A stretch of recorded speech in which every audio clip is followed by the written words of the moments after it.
জবরের বামে খালিয়া যদি হয়, দম ফেলিলে এক আলিফ টানতে হয়, মাদ্দে ইবদাল তারে কয়। আসসালামু আলাইকুম রহমতুল্লাহি ওয়া বারাকাতুহু। হ্যালো এভরিওয়ান, কেমন আছেন সবাই? আশা করি অনেক ভালো আছেন। আমি শাহিদ বিন জাহিদ আছি আপনাদের সাথে। আজকে আমাদের তাহসিন অর্থাৎ সুন্দর পদ্ধতিতে কোরআন শিক্ষা ক্লাস পর্ব নাম্বার 32 এবং তাজবিদের ক্লাস নাম্বার 26 আমরা ইতিপূর্বে ব্যক্ত করেছি যে 1 থেকে 6 নাম্বার ক্লাস পর্যন্ত আমাদের সাধারণত হরফগুলো নিয়ে ক্লাস ছিল এবং অত্যন্ত গুরুত্বপূর্ণ একটা বিষয় 7 নাম্বার ক্লাস থেকে নিয়ে এই পর্যন্ত 31 নাম্বার ক্লাস পর্যন্ত আমাদের তাজবিদ পর্যন্ত চলতেছে এবং আগামীতেও বেশ কয়েকটা তাজবিদ চলবে ইনশাআল্লাহ। যারা এখনো পূর্বের ক্লাসগুলো দেখেন নাই অবশ্যই চেক আউট করে আসবেন, প্লে লিস্টে থাকবে এবং ডেসক্রিপশনেও লিঙ্ক দেওয়া থাকবে। আপনারা সকলে চেক আউট করবেন, ইনশাআল্লাহ আপনাদের অনেক বেশি ফায়দা হবে।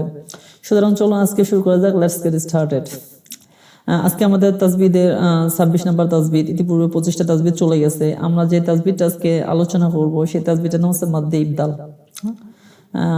অনেকেই আমরা সাধারণত এই মাত্রার নাম কখনো জানি না, বাকি আমরা পড়তে গেলে আমরা পড়ি, যারা মাদ্রাসার স্টুডেন্ট আছি তারা আমরা পড়ে ফেলি, সই উচ্চারণটা করি, বাকি তাজবিদটার নাম অনেকে জানে না। আজকে আমরা শিখবো ইনশাআল্লাহ।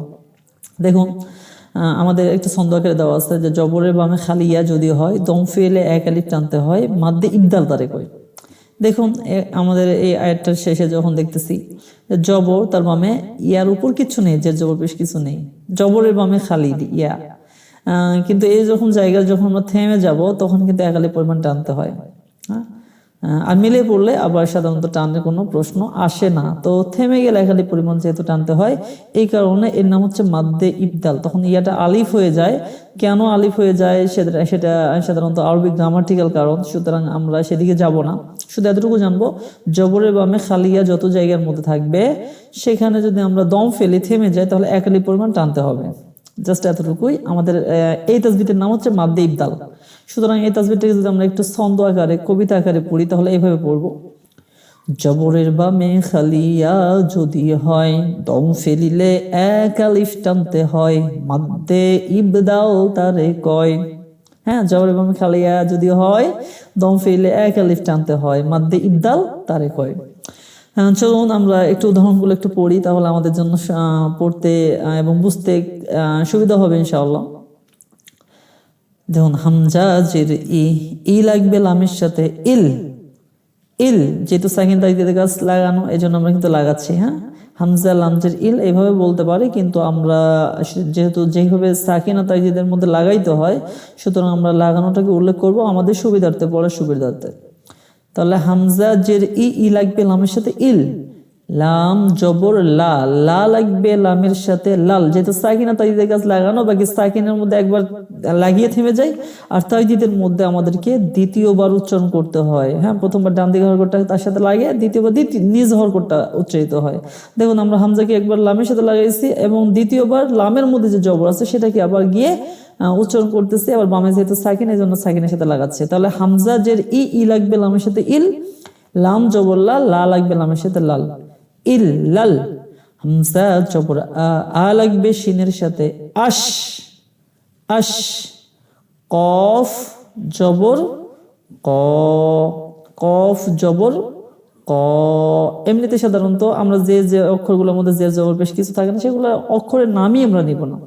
বাকি অনেকে প্রশ্ন করতে পারেন যে হুজুর এখানে এক আলিফ পরিমাণ টানলেন কেন? তখন আমরা বলবো যে জবরের বামে খালিয়া যদি হয়, থেমে গেলে বা দম ফেললে এক আলিফ পরিমাণ টানতে হয়, এই কারণে আমরা একটু টানতেছি। হ্যাঁ, তাহলে কফ জবর ক, ইল্লাল আশক, ইল্লাল আশক।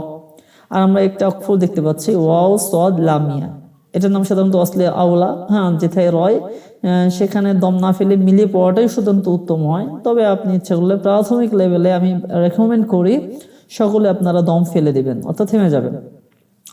আচ্ছা, তারপরে শব্দটা পড়ি। হামজা জবর আ লাগবে আইনের সাথে আ, আ, আ। লাম জবর লা। কেন টানলাম কেন? যে জবরের বামে খালিয়া যদি হয়, দম ফেলে এক আলিফ পরিমাণ টানতে হয়। তাহলে কেমন হবে?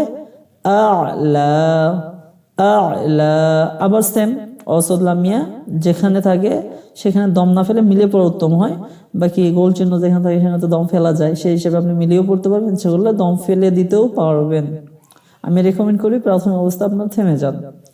হামজা জবর আ, আ লাগবে গয়নের সাথে, আগ আগ। নুন জবর না, জবর ইমামে খালিয়া যদি হয় দম ফেললে এক আলিফ টানতে হয়, মাদ্দে ইবদাল তারে কয়। হ্যাঁ, আগ না। আর আমরা কফা দেখতেছি, ইতিপূর্বে আমাদের ওয়াকফের চিহ্নটা চলে গেছে, যে কফা থাকলে তার নাম হচ্ছে কিফ। কিফ ওয়াকফে আমর যেখানে থাকে সেখানে আপনার দম ফেলানোর হুকুম সেখানে থাকে, অর্থাৎ সেখানে দম ফেলতে হয়। হ্যাঁ, আগ না, আগ না। হামজা জবর আ, আ লাগবে তায়ের সাথে, আত আত। অফ জবর ক, আত ক, আত ক। জবর ইমাম খালিয়া যদি হয় দম ফেলে এক আলিফ টানতে হয়, মাদ্দে ইবদাল তারে কয়।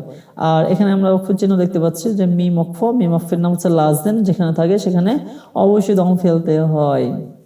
আমাদের ওয়াকফের চিহ্নগুলো প্রত্যেকটা তাসবিদের সাথে আছে অবশ্যই, তাছাড়া আমি আলাদা একটা ভিডিও বানাবো সমস্ত ওয়াকফের চিহ্নগুলোর নাম কি এবং সেখানে সে ওয়াকফের চিহ্নগুলো থাকলে কিভাবে পড়তে হয়, আমরা এটা নিয়ে একটা আলাদা ভিডিও বানাবো ইনশাআল্লাহ। তাহলে আজকে আমরা আলোচনা করলাম মাদ্দে ইবদাল সম্পর্কে। হ্যাঁ, শব্দগুলো কেমন হবে, ইল্লাল আশকা, আ'লা, আগনা, আতকা। হ্যাঁ, অর্থাৎ জবরের বামে খালিয়া যেখানে থাকবে না কেন, আমরা যদি সেখানে থেমে যাই, অকফের চিহ্নের কারণে থামতে পারি, অথবা আপনার নিঃশ্বাস শেষ হয়ে গেছে এই কারণে থামতে পারেন, যত জায়গায় থামবেন একালি পরিমাণ টানতে হবে, এর নাম হচ্ছে মাদ্দে ইবদাল। আর যদি না থামেন তাহলে এখানে মিলানোর কোনো প্রশ্ন আসে না, মানে টানার কোনো প্রশ্ন আসে না, আপনি তখন মিলিয়ে পড়বেন, তখন আর কোথাও টানবেন না। তো এই ছিল আমাদের মাদ্দে ইবদাল। আশা করি সকলে বুঝতে পেরেছেন। যদি আপনার ভিডিওটি ভালো লাগে অবশ্যই লাইক করবেন, কমেন্ট করবেন এবং সাবস্ক্রাইব করতে ভুলবেন না, এবং রেগুলার ভিডিওগুলো দেখবেন। আপনি যদি কখনো কোরআন পড়েন নাই, অল্প অল্প পড়তে পারেন, অথবা অনেক আগে পড়ছিলেন ভুলে গেছেন, তাহলে অবশ্যই আপনি কোরআন সহি শুদ্ধ করে পড়তে পারবেন ইনশাআল্লাহ সুবহানাহু ওয়া তাআলা। সকলে ভালো থাকবেন, সুস্থ থাকবেন। আসসালামু আলাইকুম ওয়া রাহমাতুল্লাহি ওয়া বারাকাতুহু।